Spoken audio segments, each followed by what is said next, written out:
News. నిన్న బాలానగర్ మండల కేంద్రంలో జరిగిన ఘోర రోడ్డు సంఘటన పట్ల నేడు మహబూబ్ నగర్లోని ప్రభుత్వ ఆసుపత్రిలో ఎమ్మెల్యే జనంపల్లి అనిరుద్ రెడ్డి పోస్టుమార్టం గదిలోకి వెళ్లి అక్కడి మృతదేహాల పోస్టుమార్టం పరిస్థితులను పరిశీలించారు. ఐసీయూలో ఉన్న క్షతగాత్రులు పరామర్శించి వారికి మెరుగైన వైద్యం అందించేలా కృషి చేస్తానని తెలిపారు. ఎమ్మెల్యే మాట్లాడుతూ నిన్న జరిగిన బాలానగర్ సంఘటనలో 5 మంది మృతి చెందడం బాధాకరమని అన్నారు. మృతుల కుటుంబాలకు అన్ని విధాలుగా ఆదుకుంటానని భరోసాను కల్పించారు. చికిత్స పొందుతున్న క్షతగాత్రులకు మెరుగైన వైద్యం అందించేలా కృషి చేస్తానన్నారు. మృతుల కుటుంబాలకు ఒక్కొక్కరికి 50,000 రూపాయల ఆర్థిక సాయం అందిస్తా అన్నారు. ముఖ్యమంత్రి రేవంత్ రెడ్డితో ఎక్స్గ్రేషియా గురించి మాట్లాడి వారికి ప్రభుత్వ ఆర్థిక సాయం అందేలా చూస్తానని తెలిపారు. ఇప్పటికే మృతుల సమాచారం ముఖ్యమంత్రి ఆఫీస్కు పంపించామని అన్నారు. సమయంలో బాలనగర్ చౌరస్తా కాడ ఒక డీసీఎం ఆటో బైక్ వెళ్ళిపోయి 5 మంది చనిపోవడం జరిగింది. చాలా బాధాకరం. 3 ఏమో హాస్పిటల్ ఉన్నారు. ఇప్పుడు ఒక మౌనిక ఆమె ఇంటెన్సివ్ కేర్లో ఉన్నది. ఆమెకు కూడా మేజర్ యాక్సిడెంట్ అయితే కూడా ఆపరేషన్ చేసి ఇక్కడ డాక్టర్స్ వారిని బ్రతికించడం జరిగింది. ఈ 5 మంది చనిపోయిన నిజంగా చాలా బాధాకరంగా ఉన్నది. ఈరోజు 5 మంది చనిపోవడం జరిగింది. చాలా బాధాకరం.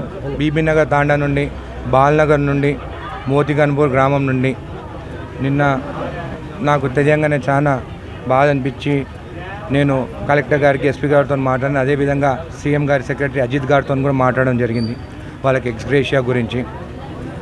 దాని గురించి సీఎం గారు వాళ్ళ డీటెయిల్స్ అంతా పంపించమని చెప్పడం జరిగింది. ఒక పాలసీ మ్యాటర్స్గా తీసుకొస్తాను, ముందు లేకుండా ఇట్లా. ఎందుకంటే రోడ్డు మీద యాక్సిడెంట్ అయితే దాదాపు సంవత్సరానికి 7,000 యాక్సిడెంట్లు అవుతున్నాయి.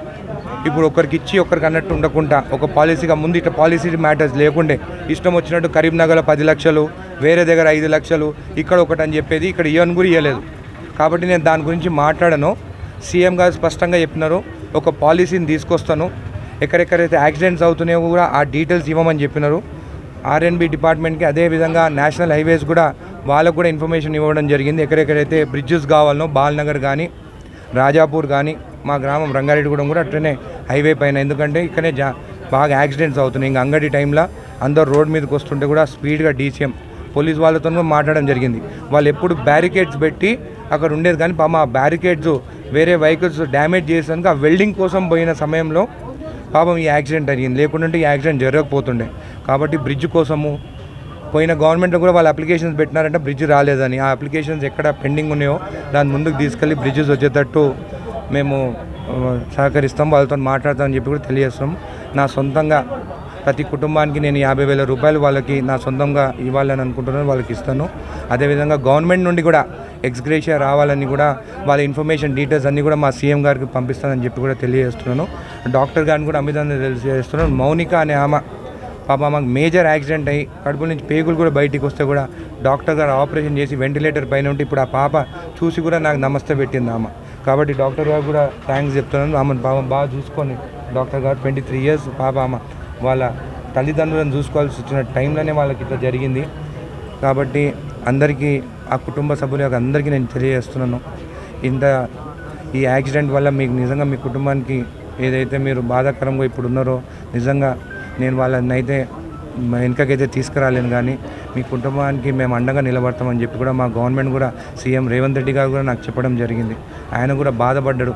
చిన్నపిల్ల ఒక ఆమె 3 ఇయర్స్, 10 ఇయర్స్ వారి ఇట్లా యాక్సిడెంట్ అని చెప్పండి ఆయన బాధపడ్డాడు.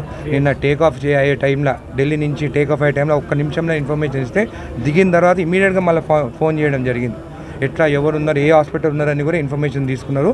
వాళ్ళ డీటెయిల్స్ అంతా నన్ను ఆఫీస్కి పంపించడం చెప్పడం జరిగింది. నేను వాళ్ళ డీటెయిల్స్ పంపిస్తాను. వాళ్ళ ఎక్స్గ్రేషియా కోసం కూడా నేను చేయిస్తానని చెప్పి కూడా తెలియజేస్తున్నాను.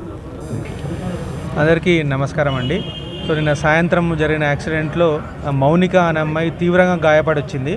అయితే కడుపుకు దెబ్బ తగిలి పేగులు బయట పడి వచ్చింది. పల్స్, బీపీ అట్లా లేకుండే. వచ్చిన వెంటనే మేము ఆమెకు సరైన ట్రీట్మెంట్ ఇచ్చి రిసస్టేషన్ చేసి మధ్యరాత్రి ఆపరేషన్ చేశారు మా సర్జికల్ టీమ్, అనస్థీషియా వాళ్ళందరూ కలిసి. సో పేషెంట్ ఇప్పుడు వెంటిలేటర్ మీద ఉండి ఎక్స్ట్యూబేట్ అయింది. ఇప్పుడు కండిషన్ క్రిటికల్గా ఉంది కానీ స్టేబుల్గా ఉంది. సో ఫర్దర్ ట్రీట్మెంట్ చేస్తూ ఆమెను బయట పడేయడానికి మేము చేసే ప్రయత్నం చేస్తాము. ప్రస్తుతం క్రిటికల్గా ఉంది, మేము ట్రీట్మెంట్ చేయగలుగుతాము. పేషెంట్ అటెండర్స్ ఏమన్నా వెళ్తారు అంటే పంపిస్తాం. అంటే వాళ్ళ పేరెంట్స్కే వదిలేస్తాము. వాళ్ళ పేరెంట్స్ ఏ డిసిజన్ తీసుకుంటే మేము దానికి రెడీ ఉన్నాము. వాళ్ళు ఏ హాస్పిటల్ అంటే కూడా మేము రెడీ ఉన్నాం. కానీ డాక్టర్ గారు ఆపరేషన్ చేసి ఇప్పుడు ఆమె వెంటిలేటర్ పై నుంచి ఇప్పుడు ఆమె బ్రతికిందాం. కాబట్టి మనం కూడా డాక్టర్ గారిని అభినందనలు తెలిపాలి మనం. కాబట్టి డాక్టర్ గారికే వదిలేస్తున్నాం. వాళ్ళ ఫ్యామిలీ మెంబర్స్ వాళ్ళు ఏ డిసిజన్ తీసుకుంటే ఆ డిసిజన్కి మేము రెడీ ఉన్నాం.